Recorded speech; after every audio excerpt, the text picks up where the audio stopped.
이야기 이렇게 딱 나와서 보면은 야 이게 법이라는 게 이게 이제 막 너무 혼란스러우시죠. 막 법을 이용해서 막 신춘 기모란 사기를 치는 놈도 이렇고 뭐 법이 뭐 정의도 아니라고 하고 뭐 그럼 어떻게 해야 돼라고 이제 이야기를 하는데 제가 처음에 법의 노예다라고 이야기를 했잖아요. 자 주인이 되려면 어떻게 해야 되느냐?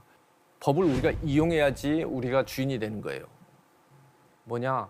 법률적인 문제가 생기고 이게 나한테 정말 중요한 문제가 생길 것이라고 생각을 하면 혼자 생각하시고 혼자 판단하시려고 그러지 마시고 검색해서 알아보시려고 하지 마시고 법조인을 찾아가세요.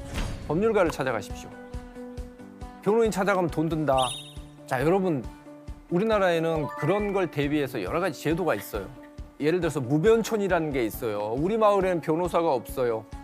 그 변호사가 없는 무변촌을 위해서 마을 변호사라는 제도도 있습니다. 심지어 서울에만도 마을 변호사가 750명이 있어요. 전국에 뭐 1,500명 정도 이렇게 있거든요. 그분들이 다 이야기를 해주시지는 않지만 기초적인 거는 도움을 주실 수 있어요. 그러니까 동사무소, 면사무소 이런 데 가셔서 마을 변호사에 대해서 문의를 한번 해보세요. 그리고 대한법률구조공단이라는 데가 있습니다.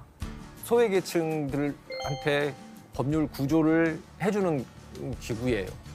거기를 가셔서 또 요청하셔도 되고 대한변협에서도 법률구조재단이라는 것을 또 운영하고 있습니다. 그거 말고도 민간 법률구조 기구도 많이 있어요.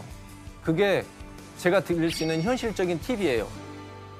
근데 변호인에 대해서 되게 좀 반감을 많이 가지고 있어요, 우리나라는. 변호사가 근데 왜 계속 나쁜 사람 변호를 해줘요? 라고 이야기를 해요.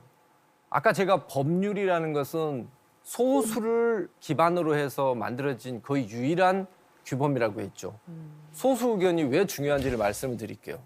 예전에 2000년대에 공기청정기 중에 이렇게 산속에 들어온 것 같은 공기청정기를 만들어준다는 걸 팔았어요. 근데 그걸 만들었던 회사 직원 한 명이 이 공기청정기는 잘못됐다고 시위를 합니다.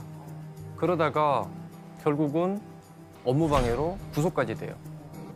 이 사람 이야기를 들어주는 사람 아무도 없어요. 다 이 사람이 잘못됐다 그래요. 근데 나중에 알고 봤더니 이 사람 말이 다 맞았어요. 그 제품은 완전히 생산이 중단이 됐죠. 근데 많은 사람들이 이미 심각한 폐질환을 겪은 뒤였습니다.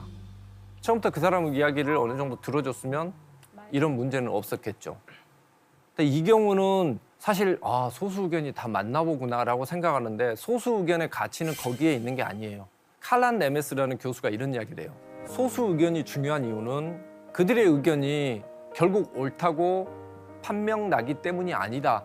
소수 의견이 있음으로 인해서 다양한 측면에서 사고를 하고 다양한 생각을 할 수 있도록 촉진시켜주기 때문이다. 라고 칼란 네메스가 이야기합니다. 이 의견이 맞다, 그르다가 중요한 게 아니고 그 의견이 있음으로 인해서 우리가 가진 생각을 다시 한번 고민을 하게 만드는 거예요. 형사 변호사도 그런 일을 하는 거예요. 검사가 가지고 있는 생각들을 흔들고 네가 혹시 틀릴 수도 있다 이런 걸 생각을 하는 거죠. 법이라는 게 아까 말씀드린 것처럼 불공정하지만 아직까지 유지되고 있는 이유는 뭐냐면 소수에 대해서 항상 기회를 줘왔기 때문입니다.